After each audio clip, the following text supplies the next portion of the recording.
ग्वालियर शहर में जापानी इंसेफेलाइटिस जेए ने अपनी आमद दस्तक दर्ज करा दी है। ग्वालियर के पास ही सरकारी मल्टी में रहने वाली 15 साल की किशोरी जेए इसका शिकार हुई है। इस तरह का ग्वालियर में ये पहला मामला है। उल्टी की समस्या, सर दर्द, तेज बुखार की लक्षण होने पर पीड़िता को ग्वालियर के 1000 बिस्तर के अस्पताल में भर्ती कराया गया है।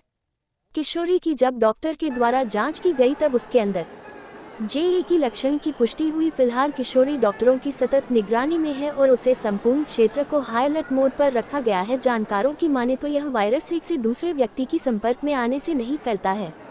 किशोरी की प्रजनन के द्वारा ये बताया गया कि जब किशोरी को तेज बुखार, उल्टी की शिकायत हुई तब इस तत्काल घर की ही पास नज़दीक डॉक्टर को दिखाया गया। डॉक्टर के द्वारा दवा देने के बावजूद भी जब उसमें कोई फायदा नहीं दिखा और किशोर की हालत और बिगड़ती गई, उसकी हाथों में काम करना बंद कर दिया और वह कोमा में चली गई, तब उसे ग्वालियर सबसे बड़े अस्पताल में भर्ती कराया गया। डॉक्टर के द्वारा जब उसके ब्लड सैंपल की जाँच की गई तो उसमें इंसेफेलाइटिस पुष्टि हुई है। इस बीमारी के लक्षण में जब भी किसी व्यक्ति इंसेफेलाइटिस का शिकार होता है तब उसको थकान, सर दर्द, बुखार, उल्टी के लक्षण दिखाई देते हैं। इस बीमारी में समय पर इलाज नहीं मिला तो मस्तिष्क की सूजन, कोमा और लकवा तक बढ़ा सकती है। इसलिए जैसे ही ऐसे लक्षण दिखे तो आपको तत्काल डॉक्टर के संपर्क में आना तो चाहिए। देखिए, ये जो वायरल एन्सेफेलाइटिस जैसी बीमारी, ये इस क्षेत्र में एंडेमिक नहीं है। सामान्य तौर पे ये बीमारी गोरखपुर का जो क्षेत्र है, एक पर्टिकुलर एरिया है, वहाँ पाई जाती है। परंतु पिछले महीने एक इस तरह का केस यहाँ रिपोर्ट हुआ था, उसकी जांच भी हमारे यहाँ की तो ऐसा पाया गया कि वो पॉजिटिव है। लेकिन अच्छी बात यह है कि हमने जांच भी कर ली और जांच में पता कर लिया, दूसरा उसका समस्त उपचार हो गया और उपचार होके वो मरीज़ अभी स्वस्थ है।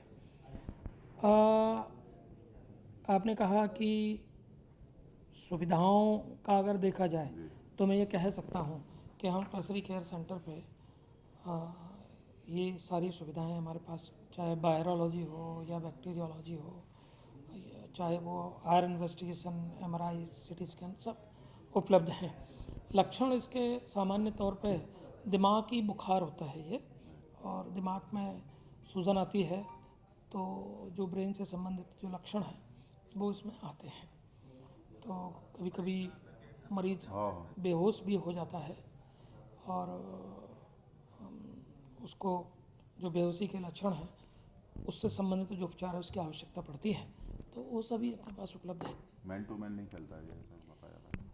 ये जनरली, क्योंकि ये वायरल जो वायरस से काटने की वजह से, ये मच्छर के काटने की वजह से ये वायरस फैलता है।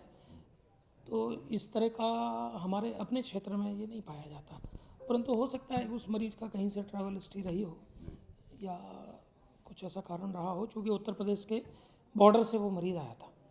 सर अभी क्या स्थिति है, अभी हॉस्पिटलाइज है या वो मरीज़ पूर्ण रूप से स्वस्थ है और स्वस्थ होके वो अपने घर क्या पहुँच उम्र चुके की, हैं। कितनी बच्ची थी वो, करीबन 10-12 साल की।